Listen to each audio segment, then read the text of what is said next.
There are new bombshell claims today from royal insiders who say King Charles's cancer is incurable and he will likely die with the disease. In the Kingdom of Aldemor, a nation built on centuries of tradition and quiet dignity, no one expected the morning to end with the palace gates surrounded by strangers holding candles. It began as most crises do, with a phone call that changed everything before the sun had fully risen. Crown Prince Edmund of Aldemor had been summoned to the royal wing of Ashcombe Hospital, told only that his father, King Aldric, needed to see him immediately. He arrived believing he would receive another routine update on the king's ongoing treatment. Instead, the physicians closed the door behind him, cleared the table of every unnecessary document, and delivered words he had feared for months but had never let himself fully imagine. The king's condition, they said, had entered a critical phase. The treatment that had once held the illness steady was no longer working. His public duties would need to stop, effective immediately, and Edmund would be required to step into responsibilities far sooner than anyone in the palace had prepared for. Edmund gripped the edge of the table until his knuckles went white. He asked the senior physician to repeat what she had just said, though every syllable had already landed with brutal clarity. King Aldric had pushed through weeks of demanding engagements against his doctor's advice, and the strain had finally caught up to him. His body was no longer responding the way it needed to. The prince wanted nothing more than to walk into his father's room and stay there to simply be a son. But the crown does not wait for grief to pass before it asks for someone to carry it, and Edmund could feel that weight settling onto his shoulders before he had even processed the first wave of fear. Then one of the doctors hesitated, glancing at a colleague before revealing something that changed the shape of everything. King Aldric had known for nearly 2 weeks that his test results were troubling. He had asked that the information be withheld from his family until a second round of testing confirmed how serious the decline truly was. The disclosure came from the hospital's own documented consultation notes, leaving no space for doubt or denial. Edmund closed his eyes. His father had carried this fear entirely alone, and the silence between them now felt like a wall neither of them had built on purpose, but one that stood regardless. Before Edmund could fully absorb the shock, a nurse arrived with a sealed folder, a private medical and personal briefing the king had prepared himself, to be opened only if his condition worsened beyond a certain point. Written across the envelope in his father's unmistakable hand were instructions concerning the crown, concerning his second wife, Queen Seraphine, and concerning the duties Edmund would need to assume if his father became unable to continue as sovereign. Edmund lowered himself into a chair and stared at the handwriting for a long moment, unable to make himself break the seal. He removed his signet ring, pressed both hands over his face, and simply sat in silence, disbelief slowly hardening into something closer to controlled fear. Before he could open it, footsteps echoed down the corridor. Queen Seraphine entered the room, and the instant she saw the sealed envelope in her stepson's hands, her grief was joined by something else entirely. Fear of what her husband might have written in the days before his condition worsened. The diagnosis did not strike this family in one uniform way. Edmund heard the possible end of his father's reign. Seraphine heard the possible unraveling of the life she had built around this marriage. A decade after joining the royal family through a union that had never been universally embraced by the court, Edmund's wife, Princess Isolde, understood only that her husband might soon carry the full weight of the crown while still trying to hold himself together as a son. And in the hospital room down the hall, King Aldric lay quietly, aware that everyone he loved was already being pulled into a future none of them had chosen. Seraphine looked first at Edmund, then at the envelope still half hidden beneath his hand, and asked exactly what the doctors had told him. He answered carefully, explaining that his father's treatment had stopped controlling the illness, and that all public duties had been suspended effective immediately. What he did not mention was the handwritten instruction. He slipped it inside his coat the moment he noticed how often her eyes drifted toward it instead of toward the medical charts on the table. Edmund had spent his entire adult life preparing, in the abstract, for the day he might become king. But that preparation had always belonged to some distant, hypothetical future. Now the formal duty that required an heir to step forward when a monarch could no longer serve had become an immediate, personal catastrophe, and officials were already waiting outside for decisions only he could make. Seraphine felt the shift before anyone said it aloud. Her position within the royal household rested as much on her marriage to Aldrich as it did on her title. If he could no longer perform his duties, she stood to lose both the emotional foundation of her life and much of her practical influence within the court. She pressed Edmund again, asking if there was anything else he wasn't telling her. His silence answered the question more clearly than words could have. Isolde received his call minutes later. Edmund tried to sound composed, but his voice cracked as he told her it's worse than we thought. She sat down without saying anything at first. She understood immediately that her husband wasn't only facing the possible loss of his father, he was being pulled toward the throne while still struggling to accept what the doctors had just told him. She offered to come to the hospital right away, but he asked her to stay home with their children until he had more clarity on what came next. Seraphine went into King Aldrich's room alone and took his hand. His eyes remained closed. She whispered his name twice, asking if he could hear her. After a long, painful pause, he finally spoke a single word, Edmund.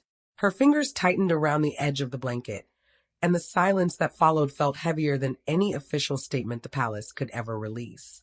Not long after, Princess Rowena, the king's sister, arrived at the hospital carrying a leather folder that had been removed from the monarch's private study before dawn.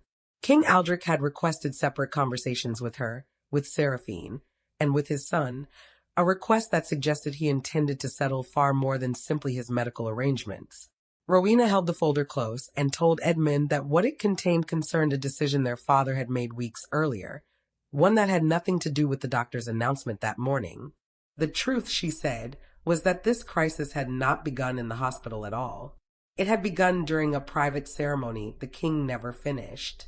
3 weeks before the doctors summoned Edmund, King Aldrich had stood inside the throne room at Ashcombe Palace preparing to formally approve a new schedule of royal duties.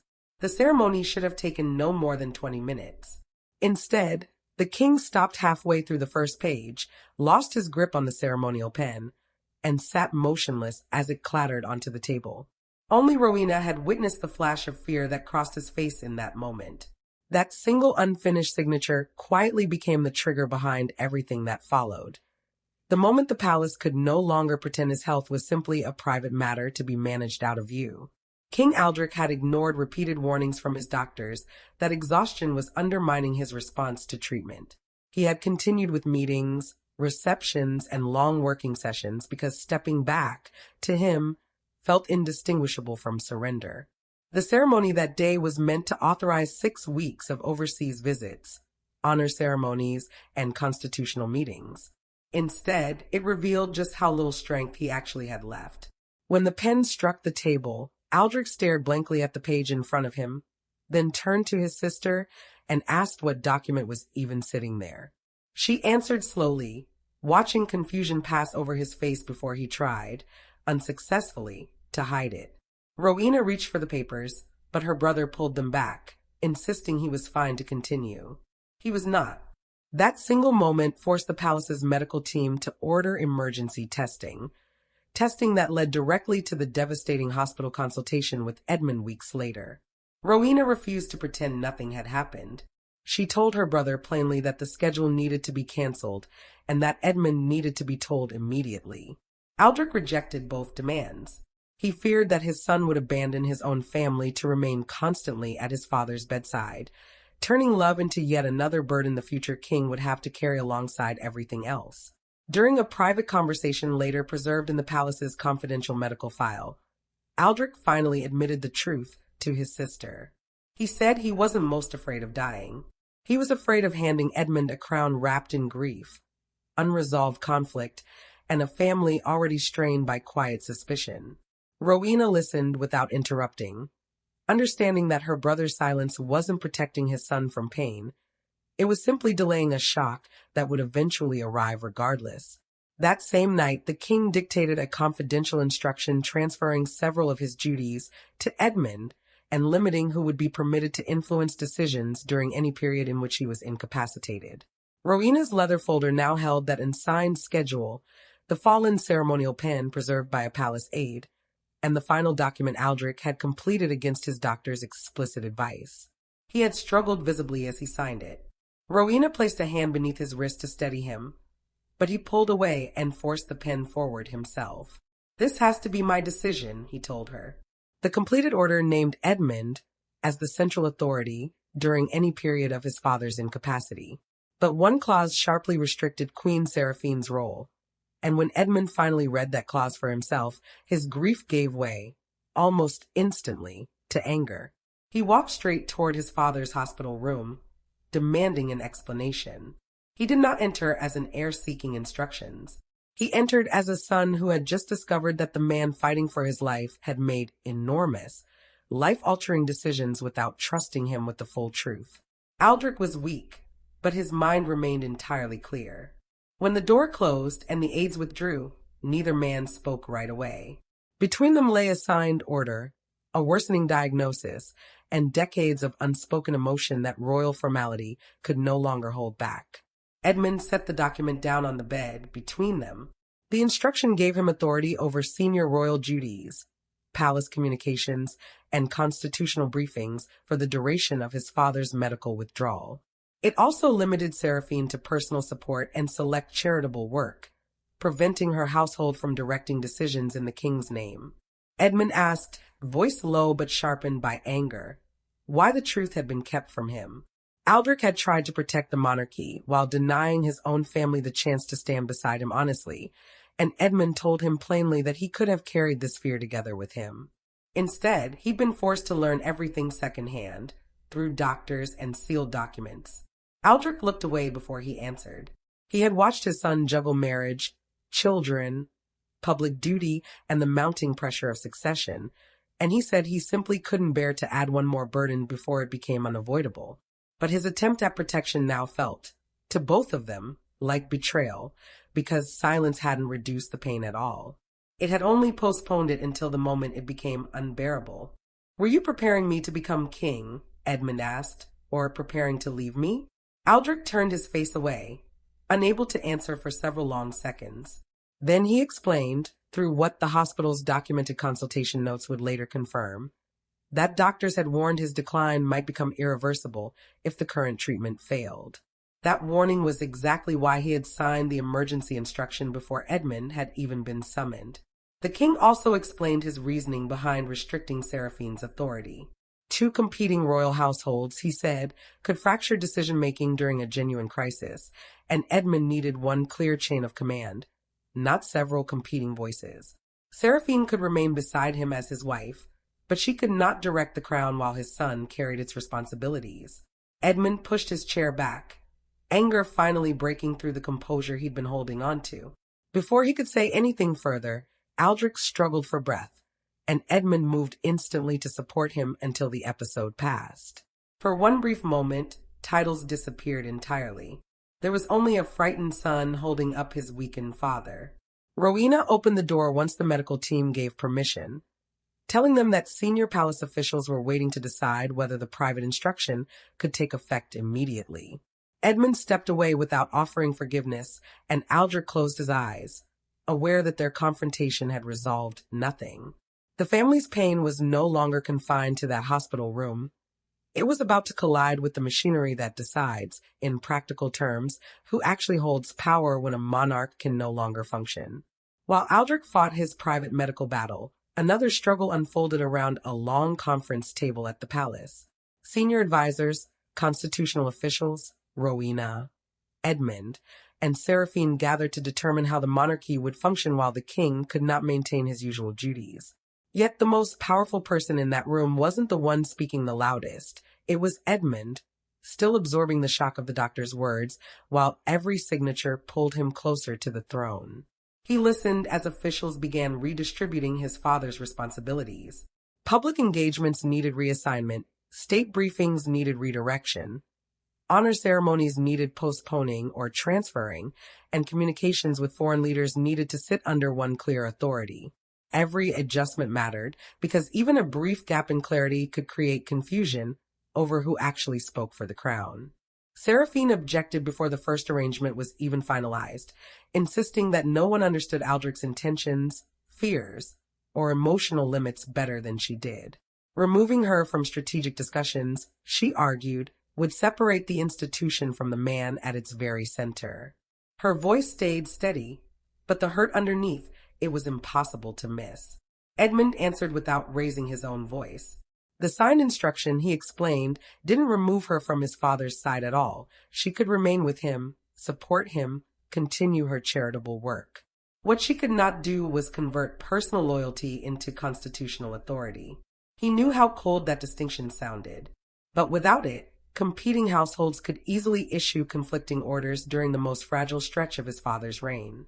Rowena noticed his hands trembling beneath the table and quietly slid a glass of water toward him, warning him under her breath not to make permanent decisions while still in shock. He took one sip, but his fingers stayed unsteady. The future king was being asked to protect an entire institution while still processing the real possibility of losing his father. Then a senior advisor revealed, through the documented emergency file, the most painful detail of the day. King Aldric had actually prepared two versions of the arrangement.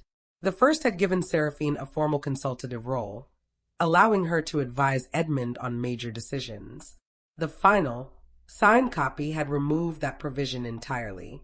Seraphine demanded to know what had changed. Rowena answered that the revision had been made the same night their brother collapsed during the throne room ceremony. That Aldric had feared divided advice would leave Edmund trapped between duty and family pressure at the worst possible moment. An official placed the final authorization page in front of Edmund. He lifted the pen but couldn't bring himself to sign. Rowena leaned in and said quietly, "He chose you before the doctors forced his hand." Edmund signed once, set the pen down, and the order took effect immediately. Within the hour, the first headlines about a canceled royal appearance were already circulating, and Seraphine was about to discover that her life had changed before she'd even made it back to her husband's bedside. The consequences arrived quickly. Aldric's engagements vanished from the official calendar. Edmund's name replaced his father's on briefing papers. Staff were reassigned, official calls redirected, and entrances once controlled by the king's household now answered to no one in particular. But the most painful change happened quietly. When Seraphine returned to her office, she found a sealed notice stating that no instruction issued in the king's name could proceed without Edmund's approval first. She read it once, then again. Around her, members of her own household waited for guidance, uncertain whether previously approved engagements and charitable commitments still stood. Their uncertainty cut deep, because her closeness to Aldric had once been the very thing that guaranteed her standing within the institution. Now that same closeness offered no guarantee of influence at all. Edmund faced a different kind of weight. The palace had canceled his father's public schedule and announced an extended period of treatment and recovery, though the official statement understated just how serious things had become. At the same time, Edmund was told to prepare for urgent state briefings and a major national ceremony within days. Seraphine waited until her private secretary left the room, then tore the notice cleanly in half. The act brought her no relief. She gathered the two pieces almost immediately, aligned the torn edges, and set them back down on her desk. Anger had risen fast, but fear stayed stronger. A message from the hospital had already told her that Aldric was asking for her, yet she delayed leaving, still convinced that Edmund was hiding some final piece of the arrangement from her. Isolde received her own message through the king's private office. Aldric had asked that she stand beside Edmund during every major public appearance, believing her calm presence would reassure both the public and her husband alike. She understood exactly why that mattered. Edmund was being asked to project stability, while privately fearing that any given duty might be the last his father ever performed. Edmund walked into the office now prepared for him and paused beside the desk as staff carried the confidential briefing boxes from his father's old rooms into his own. Their arrival made the transfer of responsibility impossible to deny. A framed photograph of his father remained beside the chair. He didn't remove it. Instead, he turned it inward, so his father's face would meet him every time he sat down.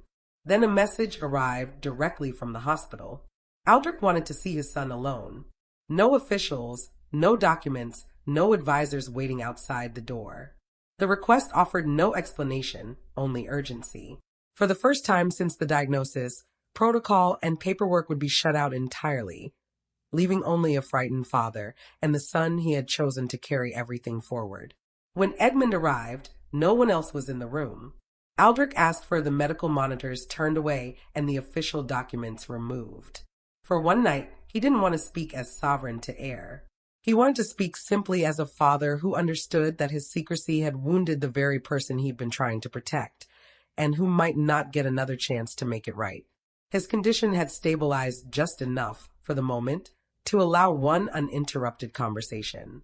Edmund arrived expecting to discuss schedules and public statements.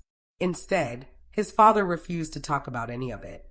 Aldrich apologized first. He admitted he had mistaken silence for strength because silence was the only way he had ever learned to survive pressure. He had believed that hiding the truth would protect his son from panic. Instead, it had left Edmund feeling shut out at the exact moment he needed honesty the most. Edmund looked down before answering. His devastation hadn't come only from the fear of losing his father. It had come from the thought that their relationship might end with important things still left unsaid, buried beneath duty. He told his father that he had spent years preparing to inherit a crown, but no one had ever prepared him to inherit a father who kept secrets from him, and that he'd spent the last several days wondering whether Aldrich even understood how deeply he was loved.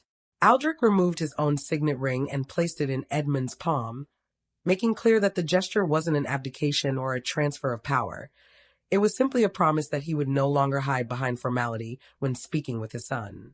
He then explained the clause restricting Seraphine's authority in full.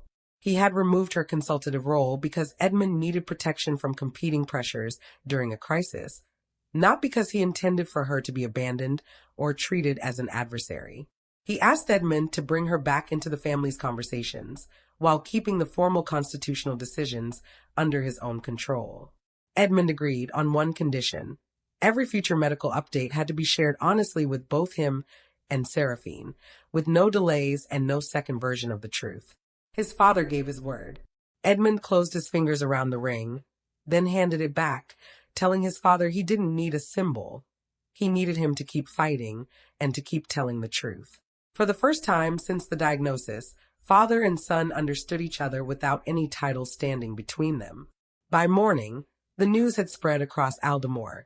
The king's treatment had entered a more serious stage, and Edmund was assuming expanded duties.